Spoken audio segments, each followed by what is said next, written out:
Good morning all of you. प्रिय विद्यार्थियों, आज अपन कक्षा 11th के थर्ड चैप्टर की बात कर रहे हैं, जिसका नाम है मोशन इन स्ट्राइट लाइन या सरल रेखा में गति। चैप्टर थर्ड की आज अपन बात करेंगे। Chapter third, motion in straight line, सरल रेखा में गति। सरल रेखा में गति। फिर ये विद्यार्थियों, किसी भी वस्तु की, किसी भी ऑब्जेक्ट की मोशन को डिटरमाइन करना है, अगर उसकी गति को डिटरमाइन करना है या उसकी पोजीशन को डिटरमाइन करना है, तो हमें एक फ्रेम ऑफ रेफरेंस चाहिए। फ्रेम ऑफ रेफरेंस का मतलब होता है कि कोई एक ऐसा रेस्ट पॉइंट जिसके कॉरेस्पॉन्ड उसके पोजीशन और उसके मोशन को डिटरमाइन कर सके। यानी कि हमारा आपका जो टॉपिक है पहला वो होगा frame of reference. Frame of reference अब का जो अपना टॉपिक है पहला इस चैप्टर का, वो है फ्रेम ऑफ रेफरेंस, यानी कि निर्देश तंत्र। क्या है बच्चों? निर्देश तंत्र।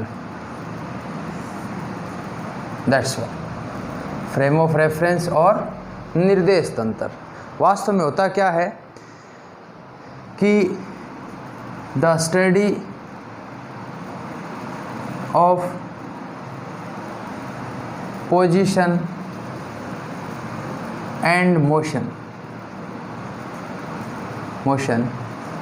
we require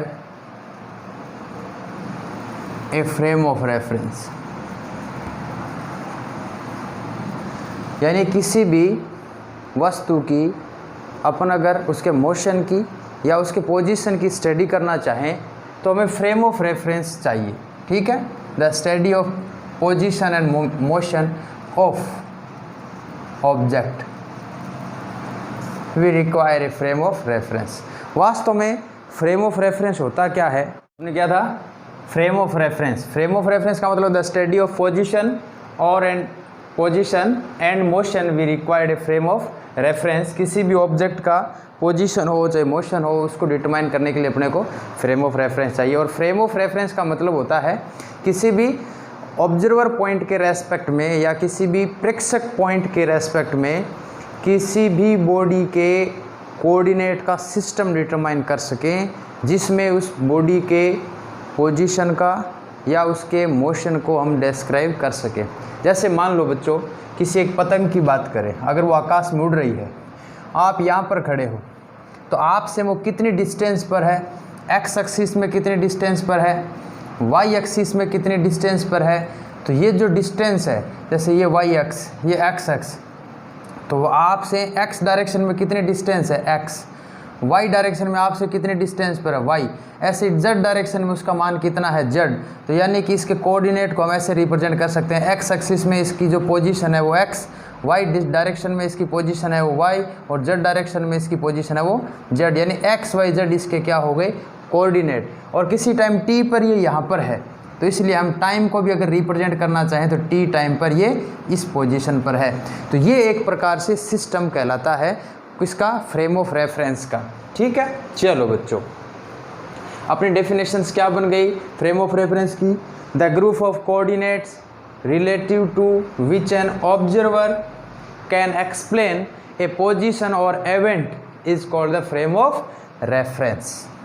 इसी प्रकार हम कह सकते हैं क्या किसी प्रेक्षक बिंदु के सापेक्ष तंत्र, मतलब जो हमने सिस्टम लिया है, पतंग ली है, उड़ता पक्षी है, कोई फैन लटक रहा है, कोई वायुयान की बात करें हम, किसी भी पॉइंट जिसको हमें डिटरमाइन करना है कि निर्देशांकों का समूह है जो किसी कण की स्थिति आदि का वर्णन कर सके, निर्देशांक कहलाता है। हमें बच्चों अभी तक बस इतना ही याद रखना है कि किसी भी ऑब्जर्वर पॉइंट्स के रेस्पेक्ट में हम अगर कोई सिस्टम का या किसी कण का, वस्तु का आदि का वर्णन करना चाहें, हम ये बताना चाहें कि उसकी पोजीशन कितनी है, उसकी वेलोसिटी कितनी है, उसकी मोमेंटम कितना है, उस पर फोर्स कितना लग रहा है, इन सब चीज़ों को अगर अपने को डिस्क्राइब करना है तो हमें पर्टिकुलर किसी एक पॉइंट के रेस्पेक्ट में उसके कोऑर्डिनेट्स निकालने पड़ेंगे। कोऑर्डिनेट का मतलब होता है निर्देशांक। निर्देशांक का मतलब उसको निर्देशित कर रहा है कि वो एक्स एक्सिस से कितने डिस्टेंस पर है,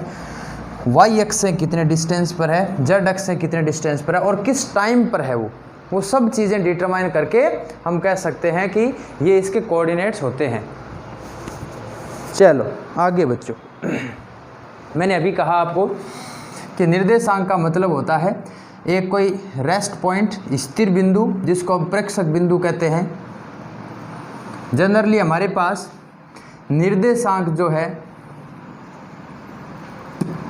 निर्देशांक उसको हम लोग रिप्रेजेंट करते हैं पोजीशन से। किससे? पोजीशन से और इवेंट से। जैसे मैंने कह दिया कोई एक पी पॉइंट पर कोई एक वस्तु है, हम रीडिंग लेने वाला या मेजरमेंट करने वाला यहाँ पर है ओ पॉइंट पर। ये ओ पॉइंट से इधर वाली डायरेक्शन जो है एक्स एक्सिस है, ये वर्टिकल डायरेक्शन में यानी कि जो ऊर्ध्वाधर है वो है वाई, और इन दोनों के लंबवत थ्री डायमेंशन जो पोजीशन है वो है जेड। तो हम कह सकते हैं कि एक्स एक्सिस से इसकी पोजीशन डिस्टेंस कितनी है, इसकी स्ट्राइट पॉइंट से यहाँ ये वाली जिस डिस्टेंस होती है वो होती है एक्स बच्चों। अगर वाई एक्स में इसका मान कितना है, तो यानी एक्स एक्सिस से आप वर्टिकली इसको अपवार्ड देखो तो ये मान इसका क्या होगा, वाई, यानी कि इसकी हाइट कितनी है जो वाई डायरेक्शन में मेजर कर रहे हैं, इसकी इस पॉइंट से एक्स डायरेक्शन में लेंथ कितनी है वो एक्स है। ऐसे इसकी जेड डायरेक्शन में इसका मान क्या होगा। तो जेड डायरेक्शन के लिए हम लोग क्या करेंगे बच्चों, यहाँ से एक नॉर्म डालेंगे, यहाँ से भी एक नॉर्म डालेंगे और यहाँ से भी एक नॉर्म डालेंगे। तो ये जो मान है, ये मान ये कहलाता है जेड। क्या कहलाएगा, यहाँ से यहाँ तक की पोजीशन। इसको डिटरमाइन करेंगे आगे वाले नियमों से हम। तो अभी हम कह सकते हैं कि इस पॉइंट P के 3 निर्देशांक आए हैं, एक्स, वाई और जेड।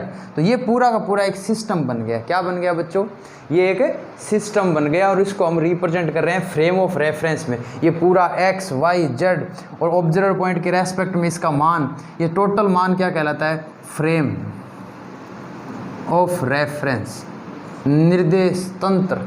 क्या कहलाता है, निर्देश तंत्र। और ये एक्स वाई जेड क्या है, इसके निर्देशांक, कोऑर्डिनेट कहलाते हैं। हालांकि ये जो निर्देश तंत्र है ये कार्टेशियन टाइप का है।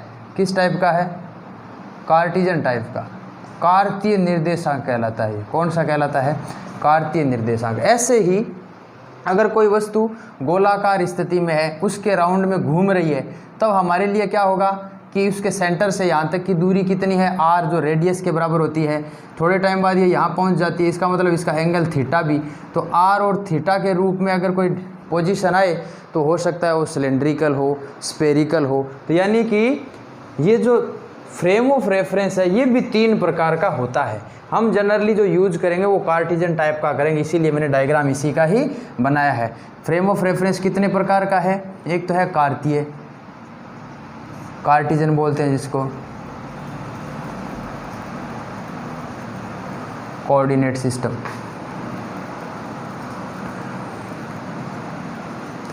Coordinate system, Cartesian coordinate system. 2 number cylindrical, cylindrical frame of reference बोलते हो इसको, फ्रेम ऑफ रेफरेंस या coordinate system. Cylindrical coordinate system भी बोल सकते हो, सिलेंड्रिकल फ्रेम ऑफ रेफरेंस भी बोल सकते हो। 3 number spherical, spherical frame of reference.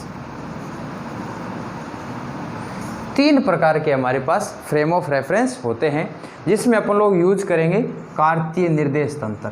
कौन सा यूज करेंगे, कार्तीय निर्देश तंत्र। और कार्तीय निर्देश तंत्र में होता क्या है, उसकी डेफिनेशंस क्या होती है बच्चों, कि इसमें 3 परपेंडिकुलर एक्सिस है, वो भी एक दूसरे के परपेंडिकुलर है। जैसे अभी मैंने बनाया कि एक एक्स एक्सिस है और इसके परपेंडिकुलर वाई एक्सिस है, इन दोनों के परपेंडिकुलर जेड एक्सिस। हालांकि ये जो डायरेक्शन है ये इस बोर्ड के अपनी तरफ है बच्चों, ऐसे लंबवत है। हालांकि बोर्ड 2 डायमेंशनली है, ये 3 डायमेंशनली पिक्चराइज कर रहे हैं। एक ये एक्स एक्सिस बोर्ड की, दूसरी ये ऊपर की तरफ वाई एक्सिस और अपनी तरफ जो आएगा वो जेड एक्सिस। ये हो गया इसका फ्रेम ऑफ रेफरेंस। हालांकि ये कहलाता है right hand side frame of reference क्या कहलाता है, राइट हैंड साइड का।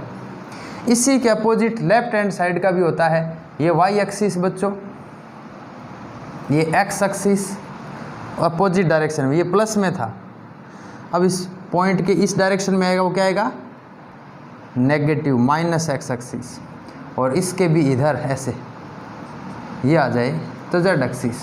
कहने का मतलब बच्चों, एक तो होता है लेफ्ट हैंड साइड में इसका मान हम रिप्रेजेंट कर सकते हैं, और एक कर सकते हैं राइट हैंड साइड में। तो ये दो प्रकार के हैं। जनरली हम हर एक पोजीशन के हिसाब से राइट हैंड साइड को ही प्रीफ्रेंस देते हैं। जो भी डायग्राम है या पॉइंट है उसको हम राइट साइड में बताते हैं और उसी हिसाब से एक्स वाई जेड के मान निकालते हैं। चलो ये तो हो गई हमारे लिए कुछ बात। चलो राइट हैंड साइड और लेफ्ट हैंड साइड 2 टाइप्स के फ्रेम ऑफ रेफरेंस है।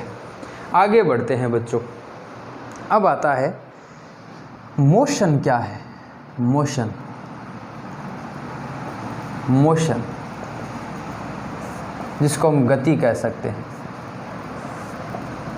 अब क्या है कि जो फ्रेम ऑफ रेफरेंस के अंदर ऑब्जर्वर पॉइंट था, याद रखो बच्चों, ऑब्जर्वर पॉइंट वो है जहाँ से हम उसकी पोजीशन आदि डिटरमाइन करते हैं, जहाँ से हम किसी भी पॉइंट की, जैसे मैंने कहा ना, पतंग, उड़ती हुई पतंग, पक्षी, वायुयान, जो भी हमें जिसकी भी पोजीशन डिटरमाइन करनी हो, जैसे छत पे लटका हुआ पंखा, तो पंखे की हम लोग कहें हमसे कितनी दूरी पर है, एक्स एक्सिस में उसकी कितनी डिस्टेंस है, वाई एक्सिस में उसका कितना मान है, जेड एक्सिस में उसका कितना मान है, और तीनों को मिलाकर ये पोजीशन वेक्टर आर जो कहता हूँ वो कितना है।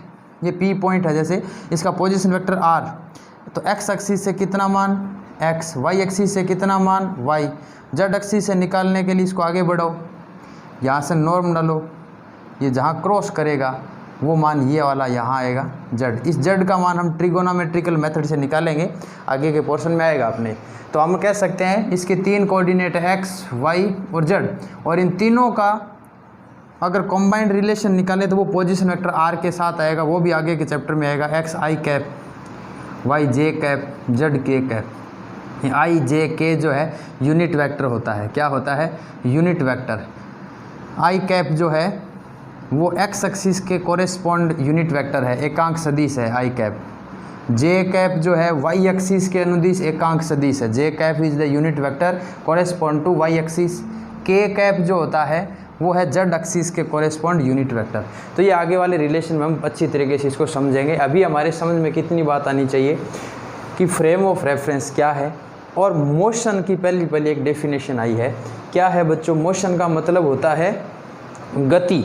गति का मतलब कि अगर ऑब्जर्वर पॉइंट के रेस्पेक्ट में, प्रेक्षक बिंदु के सापेक्ष, फ्रेम ऑफ रेफरेंस के ऑब्जर्वर पॉइंट के सापेक्ष अगर किसी भी ऑब्जेक्ट के, किसी भी ऑब्जेक्ट के कोऑर्डिनेट, किसी भी ऑब्जर्वर पॉइंट के कोऑर्डिनेट जो है वो अगर चेंज होते हो, किसके सापेक्ष, टाइम के रेस्पेक्ट में।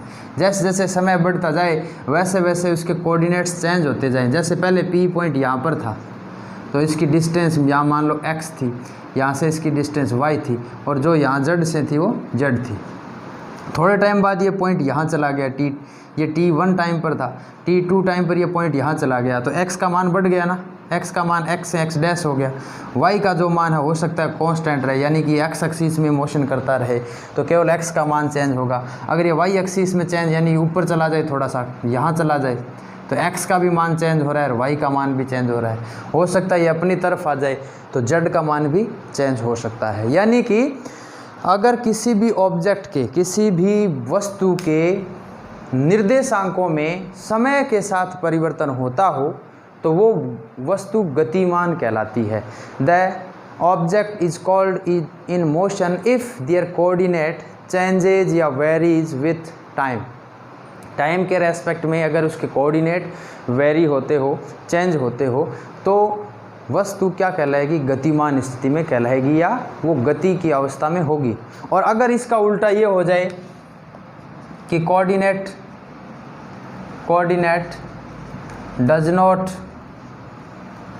Does not change with time, time के रेस्पेक्ट में या टाइम के साथ कोऑर्डिनेट चेंज नहीं होते हो तो बॉडी किस में कहलाएगी, रेस्ट की पोजीशन में कहलाएगी। यदि वस्तु के निर्देशांक समय के सापेक्ष परिवर्तित नहीं होते हो तो वस्तु स्थिर अवस्था में कहलाती है। किस में कहलाएगी, स्थिर अवस्था में कहलाएगी। चलो अब गति की स्थिति पता चल गई। गति का मतलब क्या है कि वस्तु के कोऑर्डिनेट, बॉडी के कोऑर्डिनेट टाइम के रेस्पेक्ट में अगर चेंज होते हैं तो बॉडी मोशन में होगी, बॉडी गतिमान अवस्था में होगी। और अगर कोऑर्डिनेट टाइम के रेस्पेक्ट में चेंज नहीं होते, जैसे मैंने एक पंखा लटका के छोड़ दिया और मैं 1 मिनट बाद देखता हूँ वो पंखा वहीं पड़ा है, इसका मतलब वो पंखा रेस्ट में है। जैसे मैंने ये पेन यहाँ रख दिया, 1 मिनट बाद भी देखूँ, 10 मिनट बाद, 10 दिन बाद में भी देखूँ तो इसके कोऑर्डिनेट चेंज नहीं हो रहे, इसका मतलब ये यहीं पर पड़ा है, तो that is called in rest. और अगर इसके मान समय के साथ चेंज होते हो, जैसे कोई सड़क से कार गुजर रही है और मैं रोड के साइड में जाकर खड़ा होकर देख रहा हूँ, तो किसी टाइम टी पर वो किसी पर्टिकुलर एक पोजीशन पर है, यानी कहीं ना कहीं वो दौड़ रही है। थोड़े टाइम बाद देखा वो वहाँ से गति करके आगे चली गई, इसका मतलब पहले अवस्था में जो उसके कोऑर्डिनेट थे वो टाइम के बाद चेंज हो गए, तो इसका मतलब वो कार जो है वो गतिमान अवस्था में है। याद रखो बच्चों, हम सभी जो पृथ्वी पर हैं वे सूर्य के सापेक्ष, सन के रेस्पेक्ट में सब के सब गतिमान है। क्यों? क्योंकि पृथ्वी खुद गतिमान अवस्था में है, हर टाइम पर उसके एंगल चेंज हो रहा है, उसकी डिस्टेंस चेंज हो रही है सन से।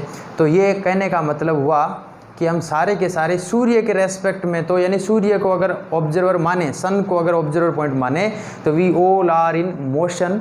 बट अगर हम अर्थ पर ही, पृथ्वी पर ही किसी एक पर्टिकुलर पॉइंट के रेस्पेक्ट में कोऑर्डिनेट लेना चाहें तो हम रेस्ट अथवा मोशन दोनों स्थितियों में हो सकते हैं। अगर उसके कोऑर्डिनेट जो पृथ्वी पर हमने लिया है ऑब्जर्वर पॉइंट, उसके सापेक्ष अगर परिवर्तित नहीं होते हो तो वो वस्तु रेस्ट की स्थिति में होगी। जैसे कोई बिल्डिंग बना के छोड़ दी, आप 10 दिन बाद देखो वो बिल्डिंग वही है, 1000 साल बाद देखो वो बिल्डिंग वही है। कोई पेड़ के कोऑर्डिनेट डिटरमाइन करने हो अर्थ पर बैठे बैठे ही, तो उसके कोऑर्डिनेट चेंज नहीं होंगे।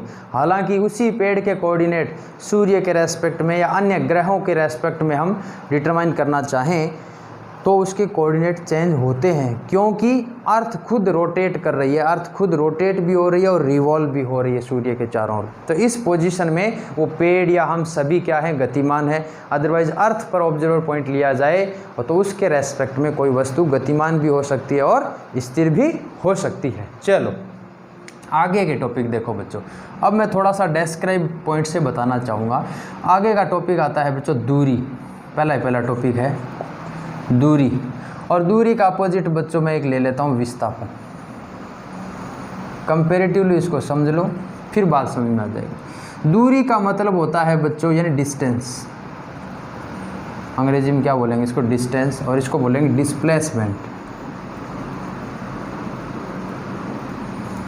ठीक है। डिस्टेंस का मतलब है कि किसी भी ऑब्जेक्ट द्वारा कवर किया गया टोटल पाथ, क्या बच्चों, covered total path of length. Path की टोटल जो लेंथ होगी ना बच्चों, वो क्या कहलाएगी, डिस्टेंस कहलाएगी। लेकिन डिस्प्लेसमेंट क्या है, it is the direct distance,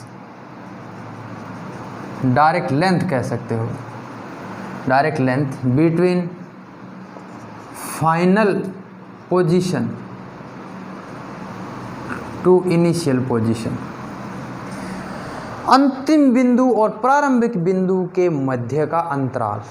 आप मान लो, एक उदाहरण समझना बच्चों, मैं जस्ट अभी एक उदाहरण लेके चल रहा हूँ। पहले इन दोनों को डिस्क्राइब करने का सिंपल सा तरीका है कि मान लो कोई एक रमेश नाम का व्यक्ति है, ए पॉइंट से स्टार्ट होता है, 6 मीटर इधर चलता है, किस डायरेक्शन में, मान लो एक्स डायरेक्शन में चलता है, ईस्ट की ओर। किधर चलता है, ईस्ट की ओर। उसके बाद वो नॉर्थ डायरेक्शन में चलता है, 8 मीटर, मान लो 8 मीटर नॉर्थ डायरेक्शन में चलता है। तो इसने डिस्टेंस कितनी कवर की, 6 + 8 कितनी मीटर की, 14 मीटर। लेकिन डिस्प्लेसमेंट 14 नहीं, डिस्प्लेसमेंट क्या है, फाइनल पॉइंट कौन सा है, ये पोजीशन फाइनल कौन सी है, ये। इनिशियल पोजीशन कौन सी है, ये। इन दोनों के बीच डायरेक्ट डिस्टेंस ये, जिसको हम हाइपोटेनियस बोलते हैं, कर्ण बोलते हैं।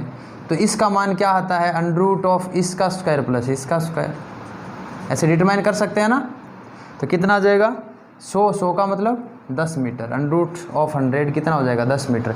यानी कि डिस्प्लेसमेंट तो आया है 10 मीटर और डिस्टेंस कितनी है, 14। यानी कि जो व्यक्ति शुरुआत से लेकर जितना पथ कवर करता है, पाथ की जो लेंथ है टोटल, ये लेंथ है पाथ की, ये कहलाती है डिस्टेंस, दूरी। और इसके अपोजिट हम कहें कि अंतिम बिंदु और प्रारंभिक बिंदु के बीच का अंतराल कितना है, वो कहलाता है डिस्प्लेसमेंट। यानी कि एक प्रकार से ये शॉर्टेस्ट डिस्टेंस है। क्या है, शॉर्टेस्ट डिस्टेंस, सबसे न्यूनतम दूरी जो होगी वो कहलाएगी विस्थापन, और टोटल जो पाथ की लेंथ आएगी वो कहलाएगी डिस्टेंस। बात समझ में आई बच्चों। अब देखो, डिस्टेंस जो होती है वो एक स्केलर क्वांटिटी है। क्या है, स्केलर क्वांटिटी है। लेकिन डिस्प्लेसमेंट क्या है, वेक्टर क्वांटिटी है। डिस्प्लेसमेंट का मान नेगेटिव हो सकता है, पॉजिटिव हो सकता है और जीरो भी हो सकता है। ये लाइन इंपॉर्टेंट है बच्चों। डिस्प्लेसमेंट में वैल्यू क्या हो सकती है, नेगेटिव हो सकती है, पॉजिटिव हो सकती है और जीरो भी हो सकती है। लेकिन डिस्टेंस ऑलवेज पॉजिटिव, ये हमेशा पॉजिटिव होती है। उदाहरण समझो बच्चों, जैसे रमेश या कोई राम, कोई भी ऑब्जेक्ट ए से पहले बी की तरफ गया, वही उदाहरण ले लेता हूँ, 6 मीटर, वापस ये ऊपर की तरफ 8 मीटर गया, इधर वापस 7 मीटर आ गया। कितनी दूरी वापस इसने कवर की, 7 मीटर। कितनी डिस्टेंस कवर की, 7 मीटर। और फिर वापस 8 मीटर आया नीचे, देखते जाना बच्चों, 8 7 और कितना आया, 8 वापस। इसका मतलब इसकी डायरेक्शन में ही है ये 8 मीटर। तो डिस्टेंस तो इसने कितनी कवर की, 6 + 8 14, 14 और 8 21, 21 और 8 29 मीटर। तो क्या हो गई डिस्टेंस। डिस्प्लेसमेंट देखो, हमें क्या देखना है, फाइनल पॉइंट और इनिशियल पॉइंट के बीच का गैप। तो देखो, चल किधर रहा था, ये पॉजिटिव डायरेक्शन में चल रहा था इधर, वापस जब अंतिम पॉइंट देखा तो कहाँ मिला अपने को, नेगेटिव डायरेक्शन में। ध्यान से देखो, यहाँ से यहाँ तक ये कितने मीटर आया था, 7 मीटर। यहाँ से यहाँ कितना गया था, 6। इसका मतलब 1 मीटर डिस्टेंस ये नेगेटिव डायरेक्शन में है। तो डिस्प्लेसमेंट क्या आ गया, नेगेटिव। बात समझ में आ रही है आपको। यानी कि जहाँ से शुरू होता है वो इसका 0 पॉइंट मान के चलते हैं। 0 के लेफ्ट साइड में सारी वैल्यू नेगेटिव लेंगे, राइट साइड में सारी वैल्यू पॉजिटिव लेंगे। तो ये लेफ्ट साइड में आके रुका है जहाँ 1 मीटर की डिस्टेंस है, तो it is called the negative. तो मैंने अभी कहा ना, ये नेगेटिव हो सकता है।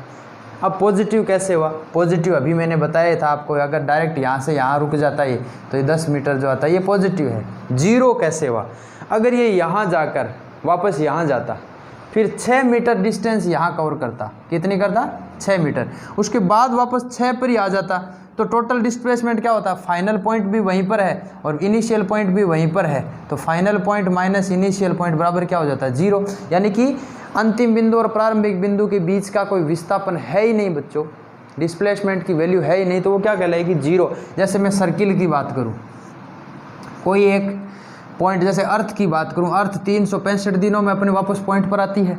यानी कि सूर्य के चारों राउंड कितने दिनों में करती है, 365 से 1/4, लगभग हम 365 दिन मानते हैं। तो जैसे पृथ्वी मान लो 365वां दिन प्रारंभिक बिंदु यहाँ से शुरू होती है, 365 दिन बाद वापस यहीं आ जाती है। कहाँ आती है, यहीं पर ही। तो इसका डिस्प्लेसमेंट कितना हो गया, 0, क्योंकि इनिशियल पॉइंट और प्रारंभिक बिंदु के बीच गैप कितना है, 0। लेकिन दूरी की बात करें, अगर डिस्टेंस की बात करें, तो इसकी जो सर्कमफेरेंस है, इसकी जो परिधि है, वो क्या किसके बराबर होगी बच्चों, दूरी के बराबर होगी। आई बात समझ में। यानी दूरी और विस्थापन में मूल अंतर क्या है, विस्थापन तो है अंतिम बिंदु माइनस प्रारंभिक बिंदु के बीच की दूरी, फाइनल पॉइंट और इनिशियल पॉइंट के बीच का गैप जो है वो तो कहलाता है डिस्प्लेसमेंट। और टोटल पाथ की जो लेंथ है वो कहलाती है डिस्टेंस। बात समझ में आई होगी आप सबके। एक उदाहरण और देख लेते हैं बच्चों, ये एक उदाहरण और देखते हैं। चलो ये पॉइंट, इस पॉइंट में बच्चों क्या है, ये एक प्रकार से चाप है अर्धवर्त का, हाफ सर्किल का। यहाँ से यहाँ तक की डिस्टेंस r है और यहाँ से यहाँ तक की डिस्टेंस भी r है। यहाँ से ये पॉइंट शुरू हुआ ऑब्जर्वर पॉइंट, जब ये बॉडी है वो, और इस B पॉइंट पे आके रुकता है। ये इसका सेंटर पॉइंट है। शुरुआत, इसका पाथ कौन सा है, ये है। तो ये तो घूम के गए, लेकिन शॉर्टेस्ट डिस्टेंस कौन सी है, ये। इसका मान कितना आएगा, r + r यानी 2r। तो 2r तो हो गया डिस्प्लेसमेंट, विस्थापन हो गया इसका। और डिस्टेंस कितनी हो गई, 2πr पूरे सर्किल की सर्कमफेरेंस होती है, तो हाफ सर्किल की कितनी होगी, πr। तो दूरी कितनी होगी बच्चों, πr, और डिस्प्लेसमेंट कितना हो गया, 2r। तो ये हो गया दूरी और विस्थापन में अंतर बच्चों। आगे बढ़ते हैं अपन। अब आगे का जो टॉपिक है वो है चाल और वेग। ये भी याद रखें, दूरी जो है वो अदिश राशि है और विस्थापन जो है बच्चों वो सदिश है, वेक्टर है। अदिश और सदिश का मतलब, अदिश को हम स्केलर बोलेंगे, वेक्टर का मतलब हो गया सदिश। सदिश का मतलब जिसमें दिशा का ज्ञान हो, जिसमें डायरेक्शन पता हो। जैसे अंतिम बिंदु कहाँ पर है, जैसे आपने अभी कहा ना कि अंतिम बिंदु माने प्रारंभिक बिंदु, यानी final point minus initial point. तो ए पॉइंट यहाँ है, ए से बी की ओर ये डिस्टेंस, ये डायरेक्शन होगी, ए से बी की डायरेक्शन होगी। लेकिन इसमें हम घूम के जा रहे हैं, हर एक पॉइंट पर इसकी डायरेक्शन चेंज हो रही है। यहाँ अगर पहुँचे तो इसकी डायरेक्शन ये थी, यहाँ पहुँचे तो इसकी डायरेक्शन ये थी, यहाँ पहुँचे, इसका मतलब ये अनडायरेक्शनल है। तो स्केलर क्वांटिटी में डायरेक्शन नहीं होती और वेक्टर क्वांटिटी में डायरेक्शन और मैग्नीट्यूड दोनों होते हैं। चलो बच्चों, अगला पॉइंट अपना है speed and velocity. Speed and velocity, speed and velocity बच्चों, सिंपल सी बात, सेम की सेम कंडीशन इसमें है। स्पीड अपने आप में एक स्केलर क्वांटिटी है बच्चों। क्या है, स्केलर, इसको v से रिप्रेजेंट करते हैं। स्केलर का मतलब अदिश, और वेलोसिटी जो है एक वेक्टर क्वांटिटी है। दोनों का डिस्टेंस डेफिनेशन समझो कि अगर डिस्टेंस में टाइम के साथ चेंज होता हो, किसके सापेक्ष, डिस्टेंस में टाइम के रेस्पेक्ट में अगर चेंज होता हो तो वो कहलाती है स्पीड। क्या कहलाती है, स्पीड। जैसे स्पीड ऑफ लाइट, सूर्य से आने वाली लाइट की डायरेक्शन नहीं है, वो किसी भी डायरेक्शन में कहीं पर भी जा सकती है। आपने टॉर्च जलाई, सब जगह वो फैल गई, तो दैट इज़ कॉल्ड स्पीड। और वेलोसिटी, इसको भी हम v से रिप्रेजेंट करेंगे। इसका मीनिंग है बच्चों कि डिस्प्लेसमेंट में कितना चेंज आया, डिस्प्लेसमेंट अपॉन टाइम, विस्थापन में परिवर्तन की दर। किसमें भाई, विस्थापन में परिवर्तन की दर। दोनों की डेफिनेशन देखो, दूरी में परिवर्तन की दर को चाल कहेंगे, स्पीड कहेंगे, और विस्थापन में परिवर्तन को हम वेग कहेंगे। दोनों में अंतर आ गया समझ में। चाल क्या है, अदिश राशि, और वेग क्या है, सदिश। यानी वेलोसिटी में ज़रूरी है उसकी डायरेक्शन पता हो। आप अगर कोई पार्टिकल को फेंक रहे हो, अगर आपको ये पता है कि आपने किस दिशा में फेंका है, तो आप उस पार्टिकल को वेलोसिटी से रिप्रेजेंट करोगे। इसकी वेलोसिटी आप बताओगे। जैसे मैंने किसी एक पत्थर को फेंका, उसकी वेलोसिटी का मान है 50 मीटर प्रति सेकंड, तो मुझे पता है कि मैंने उसको किस दिशा में फेंका है। किसी पत्थर को मैंने ऊपर की ओर फेंका, इसका मतलब मुझे पता है उसकी दिशा ऊपर की ओर है। अगर मैंने किसी पत्थर को ऊपर से नीचे की ओर छोड़ दिया, तो मुझे पता है कि उसकी वेलोसिटी किधर है, ऊपर से नीचे की ओर। तो वो तो हो गया डायरेक्शनल बात। अगर मैं कहूँ कोई प्रकाश या कोई टॉर्च जलाए उसकी स्पीड, तो वो क्या कहलाएगी, स्पीड कहलाएगी। यानी कि स्पीड ऑफ लाइट, प्रकाश का वेग।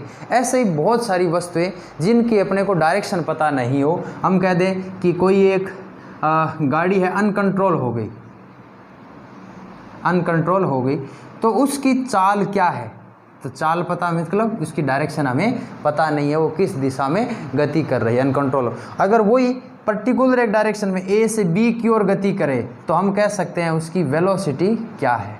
ट्रेन के लिए कहें ट्रेन उत्तर से दक्षिण की ओर जा रही है, साथ में अगर ये लिख दिया तो वो वेलोसिटी है। अगर हमने कह दिया कि ट्रेन की स्पीड क्या है तो हमें पता नहीं है उसकी डायरेक्शन कहाँ से कहाँ तक है।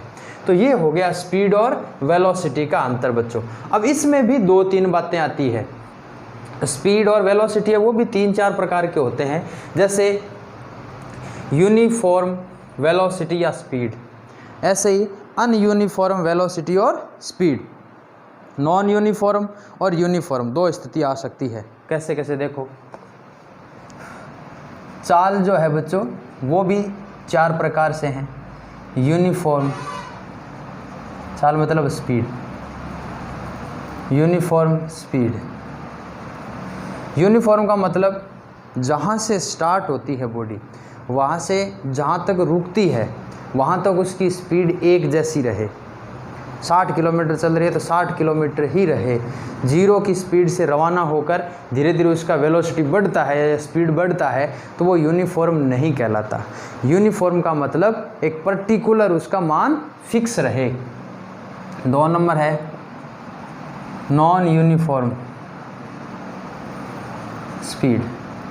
इसका मतलब जो अभी मैंने बताया कि लगातार उसकी स्पीड में चेंज आता रहे। आपने गाड़ी को स्टार्ट किया 0 से, धीरे धीरे उसकी स्पीड बढ़ रही है, तो इसका मतलब क्या हो गया, वो नॉन यूनिफॉर्म स्पीड है। 3 number uniform non uniform average.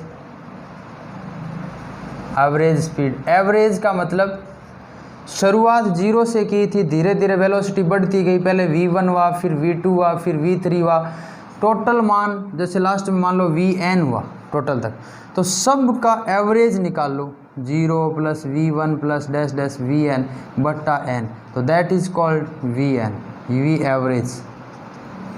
ठीक है, औसत वेग, औसत चाल क्या है, औसत चाल। आपकी गाड़ी या कोई भी पार्टिकल किसी भी पॉइंट से जब शुरू होता है, अगर वो रेस्ट से शुरू हो रहा है, धीरे धीरे उसकी वेलोसिटी बढ़ रही है, तो हर टाइम उसकी वेलोसिटी में वेरिएशन आ रहा है, चेंज आ रहा है, और सभी वेरिएशन को ऐड करके उसका एवरेज निकाल लें तो वो कहलाता है एवरेज स्पीड। सिमिलरली इसके तुरंत बाद आता है बच्चों कि पर्टिकुलर किसी एक टाइम पर आपको पूछे, जैसे आपको पूछा जाए t1 समय पर या 10 सेकंड में या 10 सेकंड पर उसका वेग या चाल कितनी है, तो वो कहलाता है तात्क्षणिक। क्या कहलाता है, तात्क्षणिक, instantaneous, INSTANTANEOUS, instantaneous speed. Particular किसी टाइम पर कोई कार जा रही है, आपको कह दिया 10 मिनट बाद उसका वेग क्या होगा, इसका मतलब 0 से 9 तक उसका वेग क्या है हमें कोई लेना देना, लेकिन जैसे ही 10 मिनट पर उसका टाइम, उसकी स्पीड डिटरमाइन करनी हो तो that is called instantaneous speed. Similarly ऐसे ही हम वेग की बात करेंगे, इंस्टेंटेनियस, तात्क्षणिक, नाम देखो तात्क्षणिक चाल। पर्टिकुलर किसी एक विशिष्ट पॉइंट पर वस्तु की गति को या वस्तु की चाल को तात्क्षणिक चाल कहते हैं। फर्क क्या है बच्चों दोनों तीनों में? फर्क ये है कि तात्क्षणिक चाल जो है उसके लिए टाइम जो है वो टेंस टू 0 है, लिमिट ये डेल्टा t जो है वो क्या है, 0 है। यानी कि अगर हम वेलोसिटी या इसकी स्पीड की बात करें तो हम स्पीड की बात करें तो स्पीड का फॉर्मूला क्या है बच्चों, स्पीड का फॉर्मूला है डिस्टेंस। मान लो डेल्टा x डिस्टेंस उसने डेल्टा t टाइम में कवर की है, the rate of change in distance is called the speed. तो डेल्टा t टाइम में इसने कितने डिस्टेंस कवर की, डेल्टा x। अगर मैं कहूँ पर्टिकुलर टाइम, तो पर्टिकुलर टाइम का मतलब बाकी अन्य टाइम को हम काउंट नहीं कर रहे, पर्टिकुलर उसी मिनट की बात कर रहे हैं। 10 मिनट बाद, 50 मिनट बाद, 2 घंटे बाद उसका वेग। आपसे पूछे कि कोई गाड़ी या कोई ट्रेन प्रारंभिक वेग फलाना से रवाना होती है और इतने एक्सीलरेशन से, इतने त्वरण से वो गति करना शुरू करती है, तो 10 मिनट बाद उसका वेग क्या होगा, या चाल क्या होगी, स्पीड क्या होगी, या वेलोसिटी क्या होगी, तो वो कहलाता है इंस्टेंटेनियस। तो उसको हम कहते हैं लिमिट के रूप में delta t tends to 0 delta x upon delta t. तो ये बन जाता है, अगर ये पोजीशन होती है बच्चों तो इस पोजीशन को हम डिफरेंशिएशन फोर्स में लिख सकते हैं dx अपॉन dt। अगर टाइम का मान टेंस टू 0 हो तो आगे की जो राशि है, आगे का जो हमारे पास वेरिएबल क्वांटिटी जो लिखी हुई है वो सारी की सारी किस में बदल जाती है, अवकलन में बदल जाती है, डिफरेंशिएशन में बदल जाती है। ये याद रखिए बच्चों, अगर कोई टाइम या कोई भी पोजीशन या कोई भी वेग, वेलोसिटी, आपको पता है वेलोसिटी वेक्टर क्वांटिटी है, ये पता रहना चाहिए। वेक्टर का मतलब जिसमें डायरेक्शन हो। ये भी 4 प्रकार के हैं। एक समान, हिंदी में क्या बोलते हैं इसको, एक समान वेग, यूनिफॉर्म। उधर अगर मैंने हिंदी में नहीं लिखा है उसका मतलब समझ लेना बेटो, यूनिफॉर्म वेलोसिटी। जैसे उधर लिखा था मैंने यूनिफॉर्म स्पीड, तो इसका मतलब एक समान चाल था वो, ये एक समान वेग। 2 नंबर असमान वेग। असमान का मतलब भी वही कि टाइम के रेस्पेक्ट में उसका मान कांस्टेंट नहीं रहता हो। ठीक है, जैसे कह दूं मैं गाड़ी मेरी स्टार्ट है, सड़क पे चल रही है, तो पर्टिकुलर टाइम पर जैसे 60 की स्पीड से कितने टाइम तक चली, तो वो कहलाता है यूनिफॉर्म। ठीक है, हालांकि ऐसा नहीं, 0 से जब स्टार्ट करता हूँ तो 60 की स्पीड जब तक आती है तब तक नॉन यूनिफॉर्म स्पीड है, न कि यूनिफॉर्म स्पीड। ठीक है, यानी कि अगर कोई बाइक स्टार्ट करके रवाना होते हैं और गाड़ी को स्पीड पकड़ते पकड़ते 60 किलोमीटर की स्पीड जब तक आती है तब तक उसकी स्पीड नॉन यूनिफॉर्म है, और 60 की स्पीड आते ही मैं उसको कांस्टेंट कर दूं 60 की स्पीड पर ही, तो कब तक वो 60 की स्पीड चलती है, जब तक वो चलता है तब तक उसकी स्पीड यूनिफॉर्म स्पीड कहलाती है। इसका मतलब उसमें एक्सीलरेशन नहीं है। असमान मतलब नॉन यूनिफॉर्म वेलोसिटी। ये भी औसत वेग, एवरेज वेलोसिटी। ठीक है, और अगला आ जाएगा अपने पास तात्क्षणिक। बाकी आपको स्क्रीन पर दिखता रहेगा बच्चों, ये जो मैंने डेफिनेशंस अधूरी कुछ लिखी है यहाँ पर वो सारी दिखेगी, समझना बहुत ज़रूरी है। तात्क्षणिक वेग, इंस्टेंटेनियस वेलोसिटी, सेम वही अर्थ है। एक समान का मतलब टाइम के रेस्पेक्ट में उसकी वेलोसिटी चेंज नहीं होती हो। ठीक है, अलग अलग टाइम पर उसकी वेलोसिटी वही रहती हो, कांस्टेंट रहता हो। असमान का मतलब टाइम के रेस्पेक्ट में उसकी वेलोसिटी चेंज होती हो, वेरी होती हो। एवरेज का मतलब कि आपको टोटल जो टाइम दिया गया है उसमें उसकी स्पीड जो चेंज हो रही है हर टाइम बाद, तो सबको ऐड करके और उसका एवरेज निकाल लो, that is called average velocity. तात्क्षणिक वेग का मतलब पर्टिकुलर किसी टाइम पर उसका वेग क्या है, उसको अपन लोग डिफरेंशिएशन फॉर्म से हम डिटरमाइन कर लेंगे। अगर इसको dv अपॉन dt लिखें तो वो त्वरण आ जाएगा, और dx अपॉन dt लिखें तो दैट इज़ कॉल्ड वेलोसिटी। ठीक है, एक अपन लोग न्यूमेरिकल करते हैं बच्चों, आपको कुछ पता चल जाए तो देखते हैं।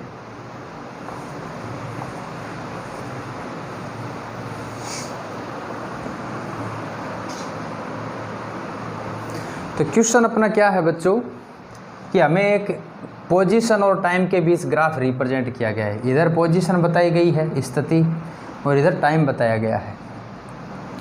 और इस ग्राफ में हमें ये पूछा गया है कि 5वें सेकंड, 20वें सेकंड और 27वें सेकंड में इसका औसत वेग और चाल क्या है।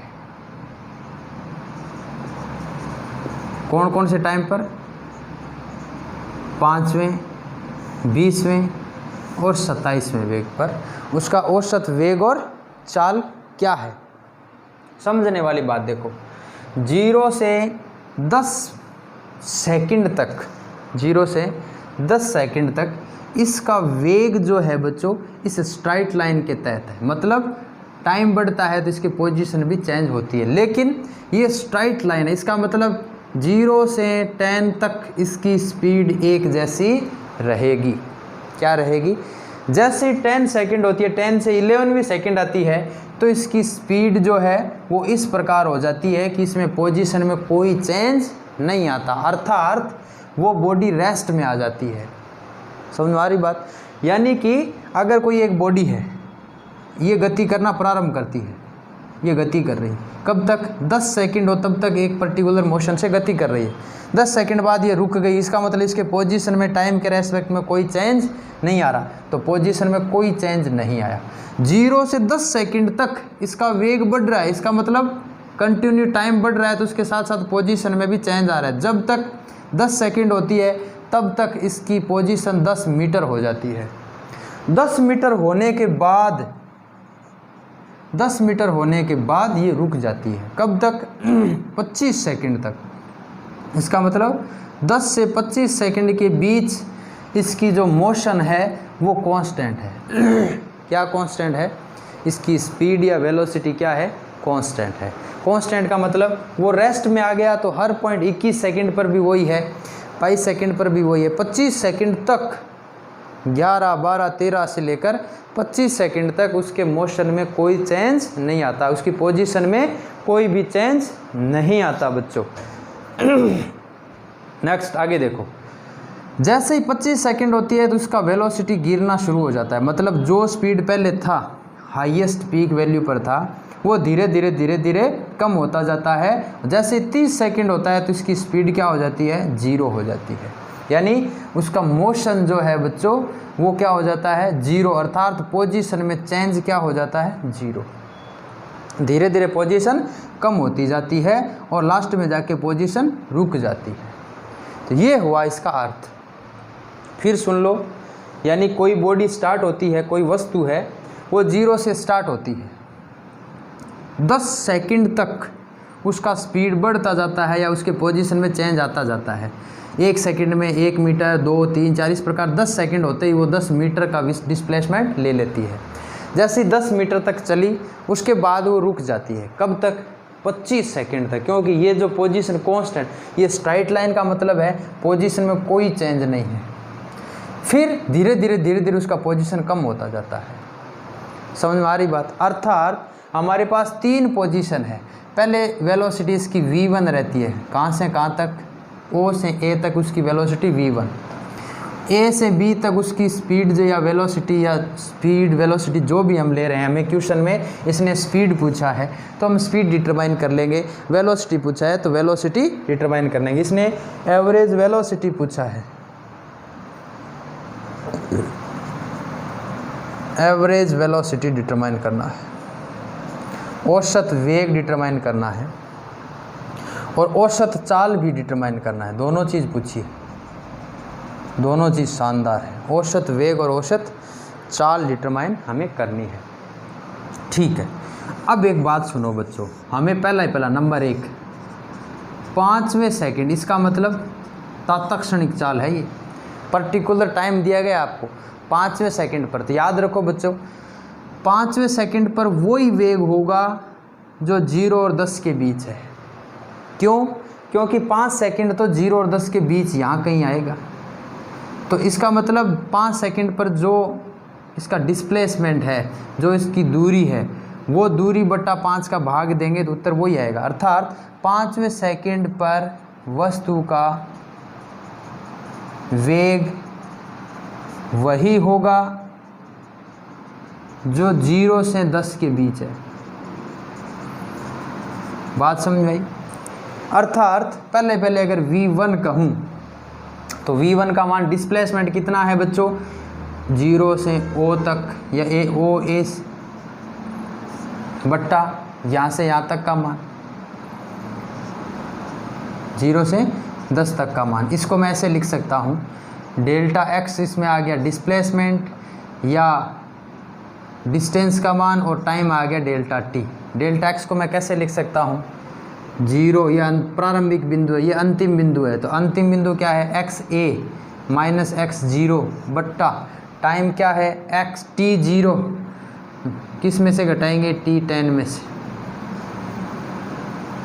तो t10 अंतिम बिंदु हुआ, ये क्या हुआ? प्रारंभिक। तो xa माइनस x0 का मान कितना है बच्चों? 10 मीटर। डिस्प्लेसमेंट कितना है 10 मीटर। देखो यहाँ से मैंने स्ट्राइट लाइन डॉटेड से मिला के देखा, इधर कितना मिल रहा है 10 मीटर मिल रहा है। तो 10 मीटर बट्टा टाइम कितना है 0 से 10 के बीच कितना सेकंड हुआ 10 सेकंड, यानी कि 1 मीटर प्रति सेकंड इसकी स्पीड रही। 5वें सेकंड पर उसका वेग कितना हुआ 1 मीटर प्रति सेकंड। समझ में आ रही बात? यानी कि 5वें सेकंड पर वही वेग होगा जो 0 से 10 के बीच है, क्योंकि 5 सेकंड तो 0 और 10 के बीच ही लाइज करती है।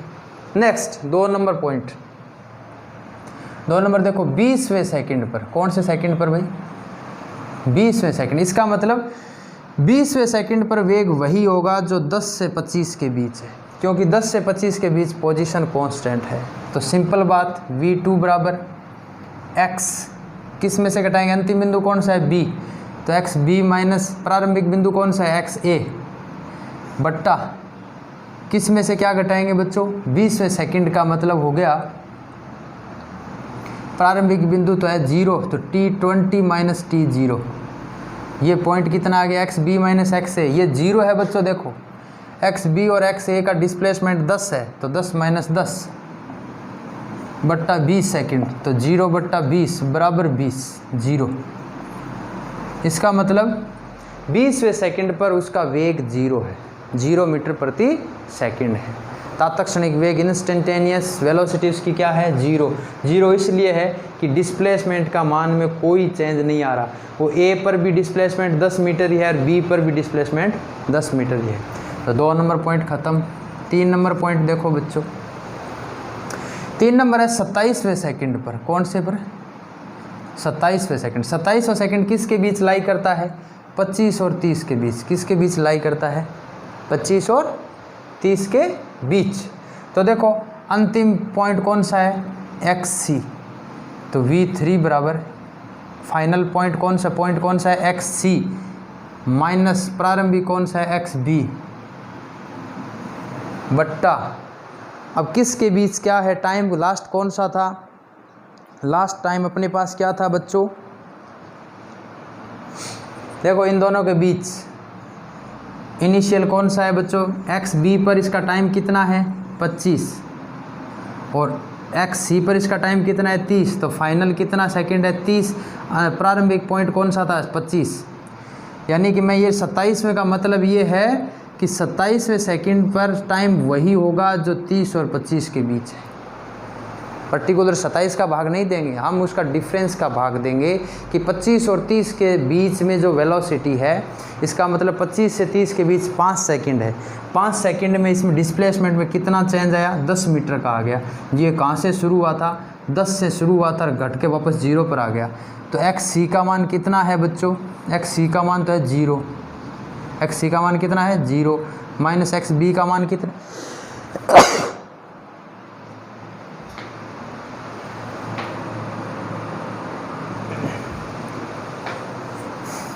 एक्स सी का मान कितना है 0, एक्स बी का मान कितना है 10, एक्स बी का मान कितना है 10 बट्टा ये कितना रह गया 5। तो देखो बच्चों v3 का मान कितना आया -10 बट्टा 5। मैंने कहा था ना वेलोसिटी नेगेटिव हो सकती है, 2 मीटर पर सेकंड से ही रिटार्डेशन हो रहा है। इसका क्या हो रहा है रिटार्डेशन, डिस्प्लेसमेंट कम होता जा रहा है। तो ये हुआ हमारा एवरेज से संबंधित। अब देखो एवरेज और देखो वेग, एवरेज वेलोसिटी क्या होगी, डिस्प्लेसमेंट कितना हुआ इसका, यानी विस्थापन कितना हुआ बट्टा इसमें टाइम कितना लिया।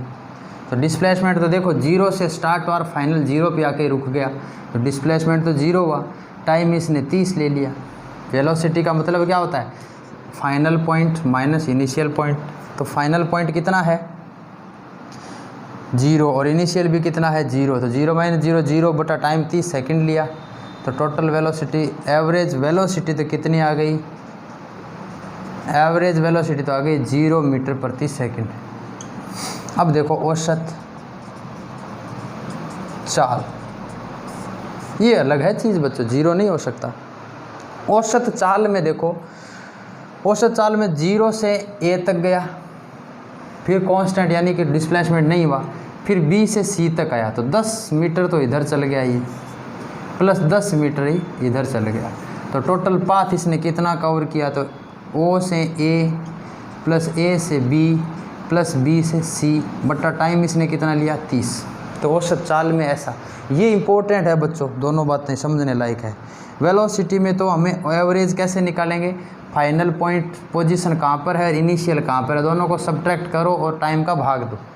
टाइम तो हमें पता है 0 से 10, 10 से 25, 25 से 30, टोटल 30 सेकंड लिया इसने इस पूरे पाथ में। और चाल के अंदर हम पाथ की लेंथ देखेंगे, यहाँ से यहाँ तक गए, ये कोई लेंथ नहीं है, ये टाइम के रेस्पेक्ट में चल रहा है। लेंथ हमने इस डायरेक्शन में बताई है, वाई डायरेक्शन। अगर ये मान वाई डायरेक्शन में जितना ज़्यादा चलता उतना ही इसका मान बढ़ता, तो ये वाला मान तो 0 है डिस्प्लेसमेंट में। तो पहले कितना है 10 प्लस 0 प्लस ये नीचे वाला वापस 10 बट्टा कितना है 30, यानी कि 20 बट्टा 30 अर्थात 2/3 मीटर पर सेकेंड। ये है औसत चाल। तो दोनों उत्तर आ गए ना, औसत वेग का मान भी आ गया और औसत चाल का भी मान हमारे पास आ गया। आगे का टॉपिक देखो बच्चों, आगे का टॉपिक अपने पास है त्वरण। त्वरण का मतलब बच्चों वेग में परिवर्तन की दर,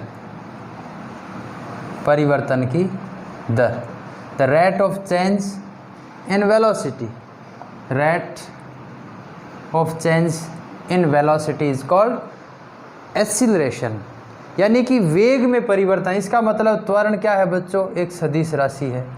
त्वरण क्या है, सदिश। हमने चाल और वेग का ही अंतर देखा था बच्चों। त्वरण में हमारे पास ऐसा कोई अदिश सदिश वाला लफड़ा नहीं है, डायरेक्ट याद रखें ये एक वेक्टर क्वांटिटी है। एक्सीलरेशन क्या है, वेक्टर क्वांटिटी। तो हम एक्सीलरेशन को ए से रिप्रेजेंट करेंगे, किससे रिप्रेजेंट करेंगे, ए से। एक्सीलरेशन ए का मान हमारे पास आएगा वेलोसिटी में कितना चेंज आया बटा टाइम में कितना चेंज आया। तो इसका मतलब ये भी क्या हो सकता है, औसत एक्सीलरेशन हो सकता है और तात्क्षणिक एक्सीलरेशन हो सकता है। एवरेज की बात करें तो यानी कि वेलोसिटी में चेंज कितना है, v f minus v i. F का मतलब फाइनल और आई का मतलब इनिशियल। प्रारंभिक वेग माइनस अंतिम वेग बटा समय का मतलब अंतिम समय माइनस प्रारंभिक समय। जैसे आपने कोई पत्थर फेंका, ऊपर की तरफ फेंका, तो धीरे धीरे उसके वेग में कमी आएगी, क्या आएगी, और लास्ट में जाके वो पत्थर रुक जाएगा। रुकने के बाद वो धीरे धीरे वापस नीचे आना शुरू होगा। यही होता है, आप इस पत्थर को ऊपर फेंकोगे, एक पोजीशन तक जाएगा, फिर जाके वापस आना शुरू हो जाएगा। तो ये स्थिति कहलाती है बच्चों रिटार्डेशन की। जब ये रुक के वापस आना शुरू होता है तब तो एक्सीलरेशन इसका बढ़ रहा है, और वेग जब कम हो रहा है तो इसका मतलब एक्सीलरेशन नेगेटिव है। वेलोसिटी में अगर चेंज मिनिमाइज की ओर चले तो एक्सीलरेशन कहलाएगा रिटार्डेशन, मंदन। हिंदी में उसको बोलना शुरू कर देंगे मंदन। अगर वेग कम हो रहा है समय के सापेक्ष तो त्वरण की बजाय उसको बोलना शुरू करेंगे मंदन, रिटार्डेशन।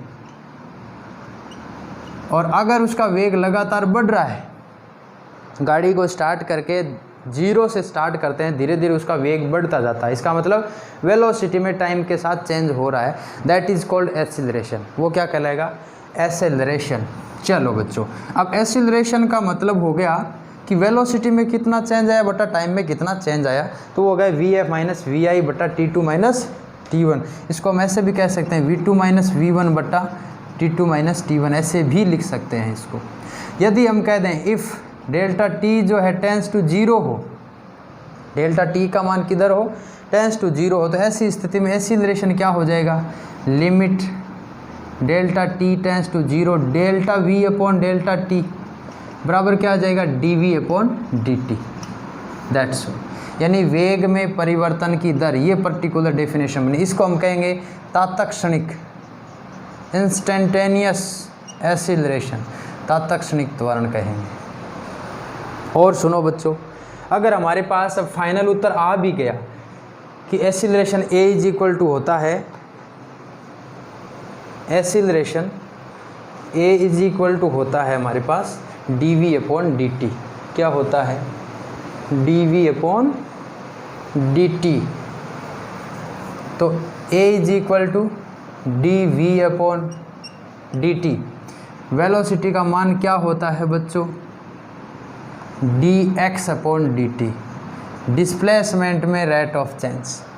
ठीक, ये डबल डिफ्रेंशिएशन बन गया ढंग से देखो तो। डी से डी, ये डबल डिफ्रेंशिएशन बन गया। अब इसका डी से डी नहीं करेंगे, टी से टी करेंगे। देखो ऊपर वाले का स्क्वायर इसलिए नहीं आता कि ये फंक्शन होता है, इसको बोलते हैं फंक्शन, ये फलन है, इसका तो अवकलन होना है। किसके सापेक्ष? ये वेरिएबल होता है, इसको बोलते हैं वेरिएबल। ये चेंजेबल है, चर राशि बोलते हैं इसको। तो चर का स्क्वायर करो और डिफरेंशियल वाले का स्क्वायर करो।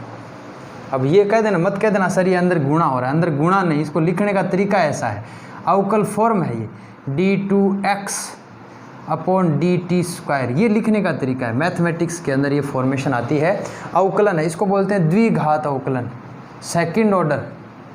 Second order differentiation. क्या बोलते हैं इसको? Second order. यानी कि किसी भी चीज़ आपको दे दी गई हो, जैसे x का मान आपको दे दिया हो at square plus bt minus C, ऐसे कुछ दे दिया हो x का मान, तो अगर आपको एसिलरेशन निकालना हो, मान लो ये कांस्टेंट a कैपिटल है, एसिलरेशन निकालना हो तो इस क्वांटिटी का 2 बार अवकलन करना होगा, तब जाके एसिलरेशन आएगा। पहली बार अवकलन करोगे तो क्या आएगा? dx अपॉन dt करोगे तो क्या आएगा? वेलोसिटी। इसका मतलब इसका अगर अवकलन करते हो d upon dt at square plus bt minus c, अगर इसका अवकलन करते हो तो स्क्वायर क्या आ जाती है? गुणा में, तो क्या आ जाएगा? 2at प्लस b, ये c का क्या हो गया? 0, t का एक कांस्टेंट था b, वो बच गया, तो ये आ गया वेग का मान। इसका अवकलन फिर करो dv अपॉन dt, जो वेग आया था उसका अवकलन किया तो क्या आ गया? त्वरण। इसका मतलब d2x अपॉन dt स्क्वायर करो, एक बार अवकलन हुआ था, उसका दोबारा अवकलन करो तो यहाँ वापस लग जाएगा, तब क्या बन जाएगा? ये त्वरण बन जाएगा। क्या बन जाएगा? त्वरण, एसिलरेशन। तो t के सापेक्ष करोगे तो t का क्या हो जाएगा? 1, तो उत्तर आ गया केवल 2a, b का 0 हो गया वापस, b कांस्टेंट है। तो त्वरण तो आया है 2a, वेलोसिटी क्या आया था? 2at प्लस b, और डिस्प्लेसमेंट क्या आया था? x। ये तीनों चीज़ें आ गई ना, ये डिस्प्लेसमेंट, ये वेलोसिटी और ये एसिलरेशन।